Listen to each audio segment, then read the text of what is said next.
For the day, it's U.S. Steel. We mentioned shares are surging today. The company rejecting a $7.3 billion takeover offer from Cleveland-Cliffs. U.S. Steel says it's currently reviewing several other offers. There is U.S. Steel. Throw up Cliffs because Cliffs is up too, near 9%. Jimmy, obviously coming to you. I know you spoke to Lourenco Goncalves, CEO. Lourenco Goncalves. Goncalves, pardon me. Wow. He'll come at you, man. No. Wow. I mean, welcome back. Seriously. He'll come at you. Jimmy's going full correcting on air. Wow. Okay. All right. Jimmy flexing his muscles a little bit while I was gone? A little bit. He tried to sit in your seat, but we wouldn't let him. Thank you. Weiss and he were probably fighting for it. Yeah. Look, this is potentially an amazing deal for the country. I mean, just start there. This would be put the company in the top 10 global producers of steel.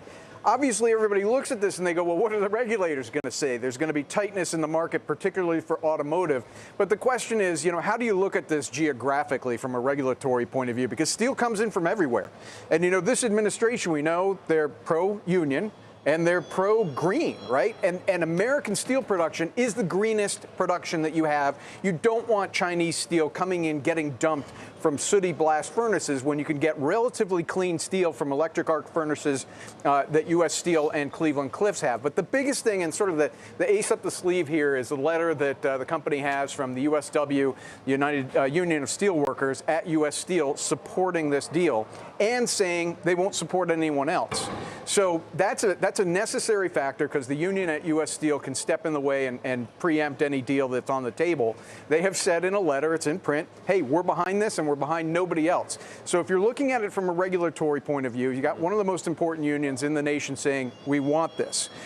You've got a green outcome here and you've got a national champion. As far as, pricing concerns and antitrust in the automotive market, I mean, let's bear in mind that it's not just steel, aluminum, other composites, plastics go into autos as well. And again, that geographical, you got to look at this globally because it's a global market, not just a national market. So I do think it will get done. It's not a layup. Well, the CEO thinks it's going to get done, right? He said and a lot's on him. He was on CNBC at 11 and said the deal's going to close. We're going to buy. Yeah. We're going to be able to finish the deal. They're going to have the support of the government. Let me ask you this. Oftentimes in M&A scenarios, you see a proposed acquirer, the stocks sell down, right? The target go way up.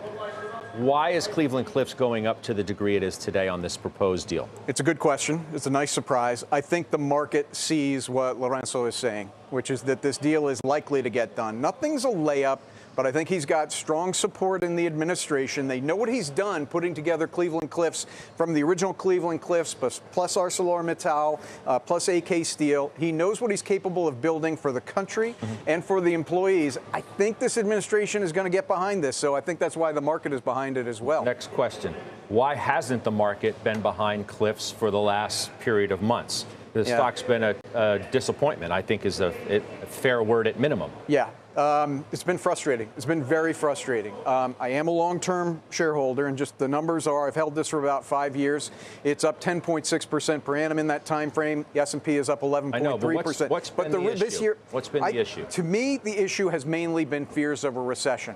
Now, I thought that had gone away over the last 2 months, and especially after the last earnings report, Scott. I'm pretty surprised that it's traded off over the last month.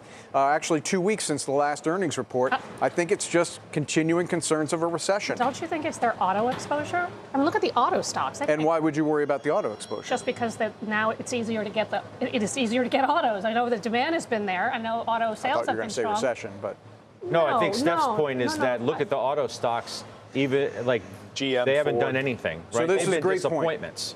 But for 10 years, right? Okay, but hang on. So the share price, in my opinion, is eventually going to follow what's going on fundamentally. When you look at the auto stocks, and people are saying, well, auto sales are going to fall off anytime soon. That's actually not what matters here. What matters is that dealer inventories are still 50% of where they need to be. And the average age of cars on the road is still way too high. We need new cars, which means, regardless of what sales do, these auto manufacturers are going to be producing autos for the foreseeable future. But why isn't that reflected in the stocks? I can't answer your question, and I wish I could.